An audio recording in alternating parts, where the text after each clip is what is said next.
Session is a keynote, and for this keynote session I'm equally thrilled to call upon the director Palo, Alto, India and SAARC ektu jore hat tali diye please welcome korun Janab Huzefa Motiwala.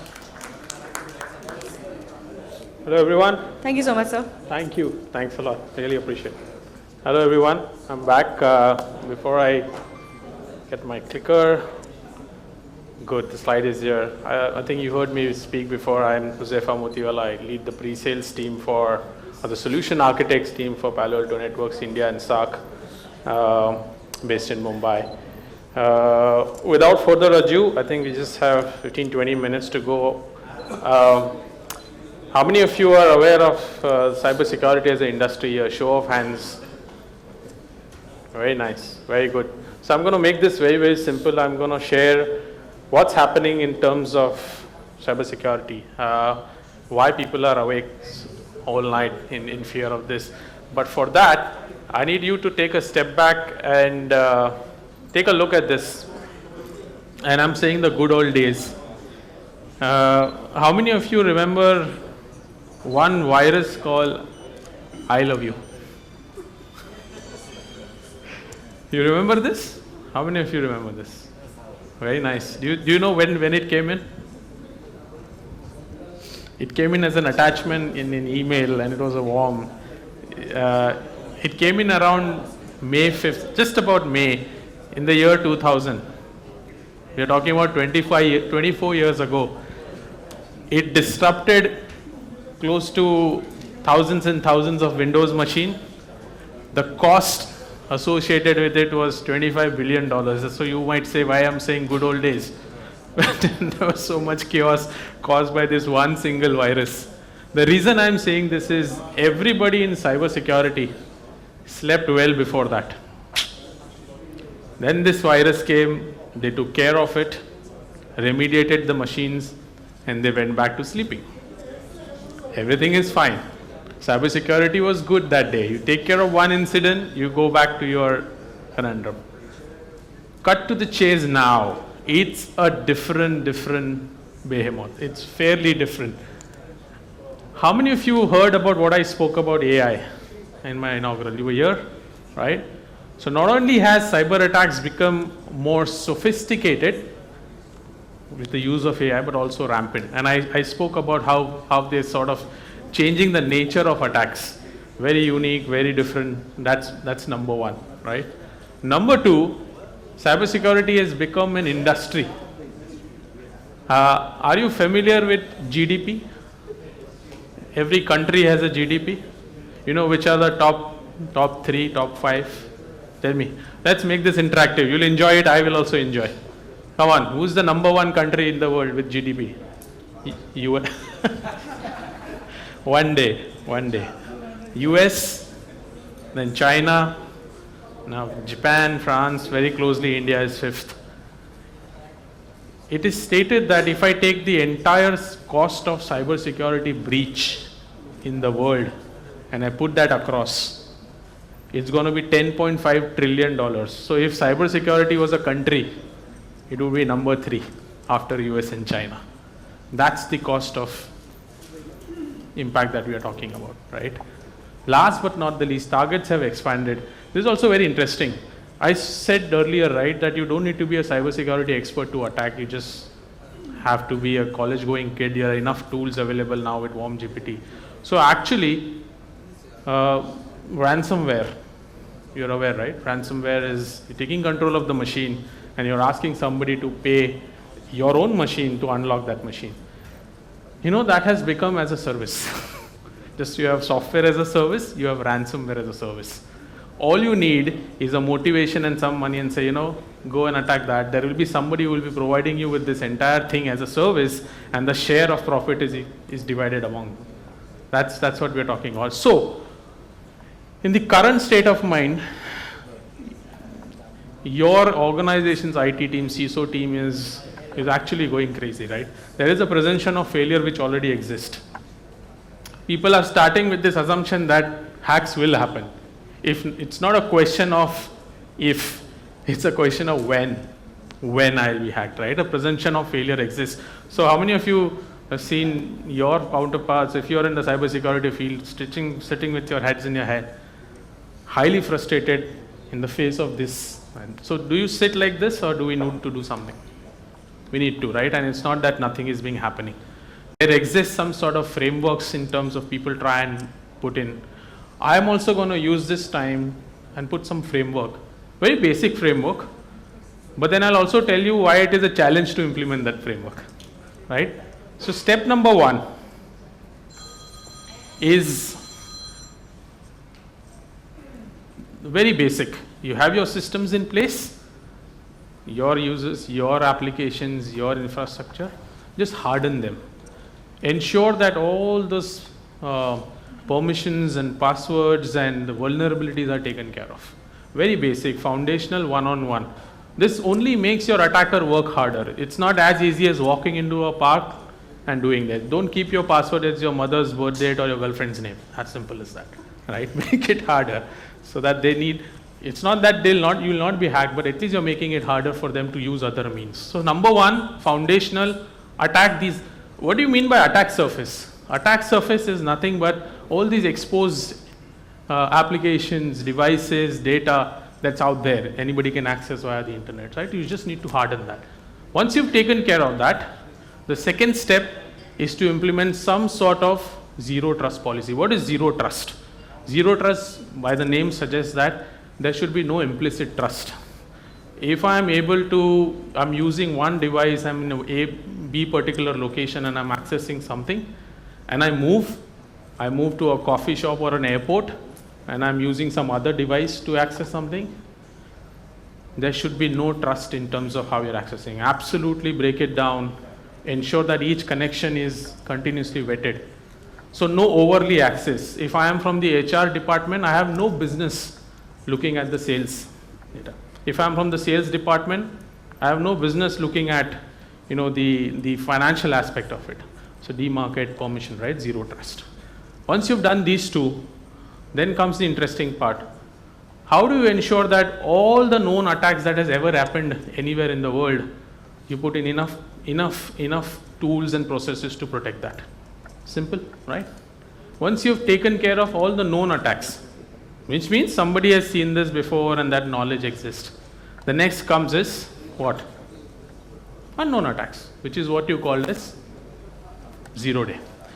Not done before. This is the first time somebody is using some very, very sophisticated means of malware to attack.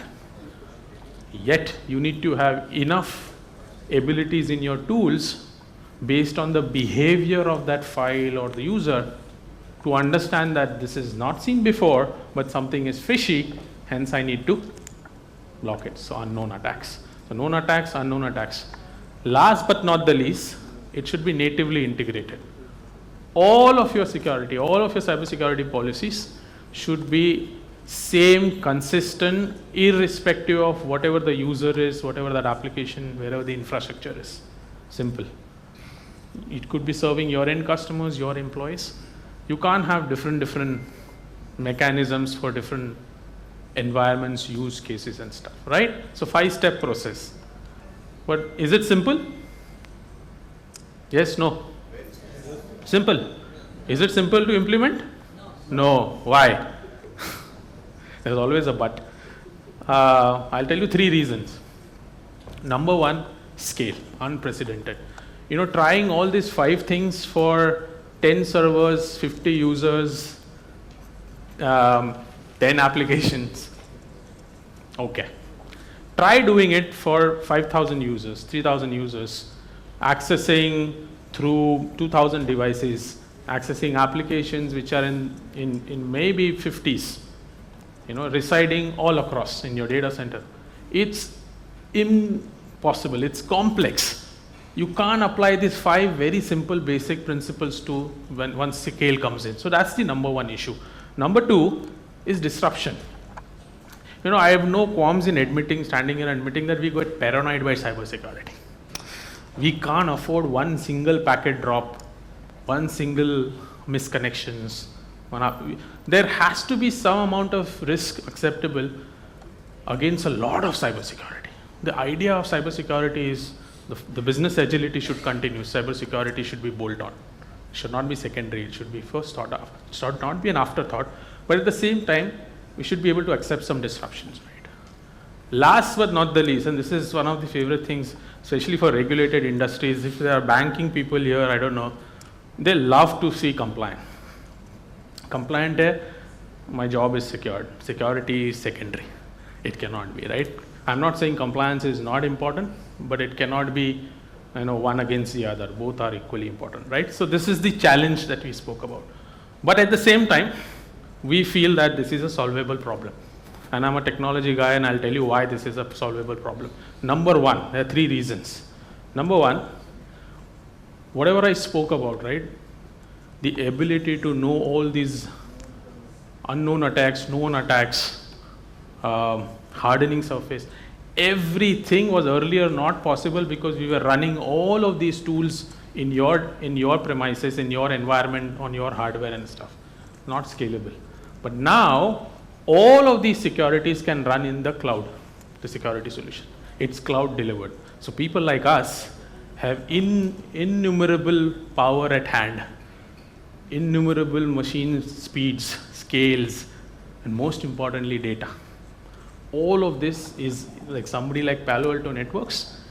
We run in the cloud, we have scale, we can access all of those, leverage all of that data. You remember I said 85,000 customers, 4.6 billion events a day. We can use all of that and ensure that at your level, for you don't have to worry. All you have to do is put one enforcement point or device from us, or it could be a virtual software or cloud, and we will ensure that. So machine scale is number one. Now once you do that, you start collecting this data. Once you have the machine scale, what happens with data then? Amazing thing happens, right? Because I can use all of that data and I can run my machine learning models on that, and I can leverage AI. Remember I said you have to leverage AI to fight against AI.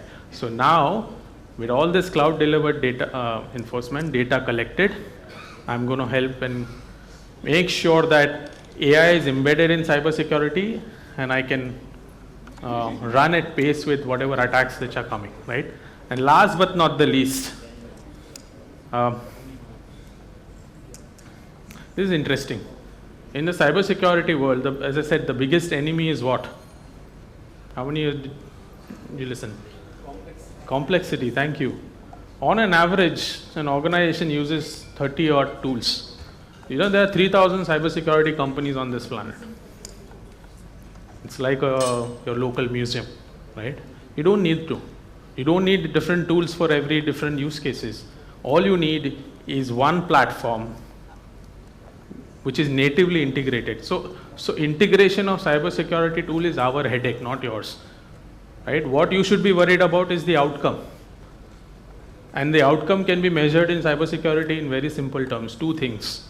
Mean time to detect and mean time to respond. How fast can I detect?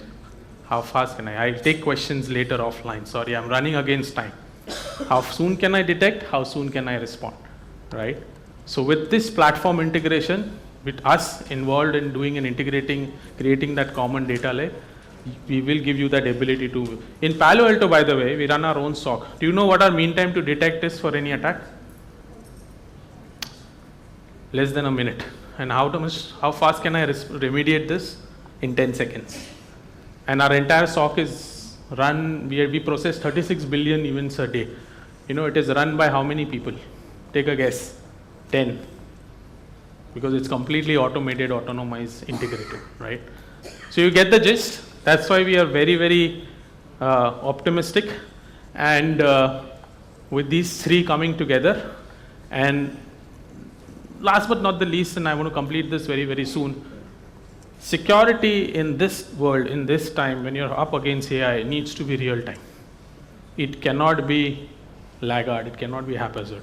So it needs to continuously monitor the detect and breaches real time.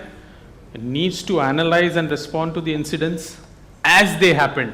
One of my biggest pet peeve is, look at your SOCs currently. You have your, you could have that SIM tool, and it's collecting all the evidence, events, incidences. Everything is reactive. Everything is post facto. It's like somebody has robbed the house and the police comes and says, okay, show me the video recording, and I'll go through the recording and I'll say, why? If you see somebody in the camera, why can't you just lock the house immediately, right? That's what real time means. So mitigate, neutralize. And Palo Alto, and I promise you, this is the only slide on product that I have today. We have 3 platforms who are integrated, very much integrated, with precision AI embedded in them. And as I said, collecting data all across and delivering real-time outputs. Please be in touch with us. There are enough colleagues. We have a booth here as well in terms of how for your organization across 3 main things. Just keep this: network security for anything and everything to do with how you access, cloud security, and SOC, right? My time is up. I'm just going to quickly wind this up. So get in touch with us at the booth. However, just tools and technology is not enough. All of you in this room also need to change your mindset to security, right? Security cannot be an afterthought. It needs to be bolt on, right? It needs to, security and compliance are not the same. Needs to be taken care of. Accept a little bit of disruption. Focus on turning detection into prevention. Means you have detected something, how do you learn from it and ensure it goes into your prevention part of it, right? That's the most important thing. I feel giving a tool is not good enough. If I were Palo Alto and I give you a tool and I say go from point A to point B, and there are 4 different ways to go there, you'll get confused, right? So security, we feel, is an outcome-based game rather than a product and a use case. So it's a partnership, and we see this becoming very, very prevalent now. We not only need to sell you the tool, but we also need to tell you what is that right path and how do you need to take it, and we'll walk the path with you across the entire journey. So thank you very much. Enjoy the rest of your conference, and I'll see you later. I'll take the questions offline.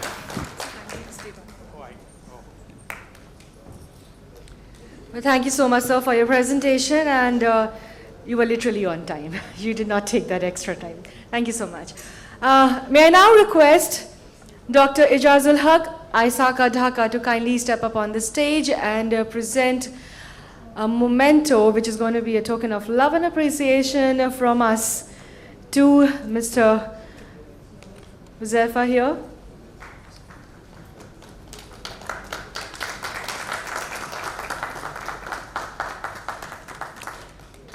Thank you, gentlemen. Thank you so much.